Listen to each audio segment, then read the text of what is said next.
இன்னைக்கு ஒரு நாள் 3 குழந்தைனா இதுக்கப்புறம் கொண்டு போய் எத்தனை குழந்தை இந்த மாதிரி இந்த இந்த ஆட்சி வந்த கொஞ்ச நாள்லயே எத்தனையோ பாலியல் குற்றங்கள் தான் அதிகமாச்சு. நான் குறை சொல்ல விரும்பல. எந்த ஆட்சியும் நான் தவறா சொல்ல விரும்பல.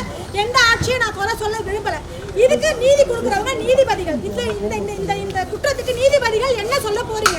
ஒரு தாயா கேக்குறாங்க, ஒரு தாயா குபரி கேக்குறேன். காலையில இருந்து இந்த நியூஸ் கேட்டதுல இருந்து என்னால வீட்டுல இருக்க முடியல. அந்த குழந்தை யாரு எவங்கலாம் எனக்கு தெரியாது. ஆனா இந்த நியூஸ் கேட்டோன்னு நான் ஹைகோர்ட்ல இருந்து ஒரு ஜட்ஜை பார்க்கணும், பேசணும்னு சொன்னா என்னால பேச முடியல. என்னால அது முன் கொண்டு வர முடியல. இதுக்கு என்னதான் வழி? இதுக்கு என்ன தீர்வு? கண்டிப்பா ஒரு தண்டனை இருக்கணும். நீங்க சும்மா நான் போக்சோல எடுத்து போடுறேன், 5 வருஷம் தண்டனை கொடுக்குறேன், அந்த தண்டனை கொடுக்குறலாம் கிடையாதுங்க. அறுத்து எடுக்கணும். இல்லைன்னா ஆயுள் தண்டனை கிடையாதுங்க. மரண தண்டனை ஒரு இதுக்கு என்ன முடியல?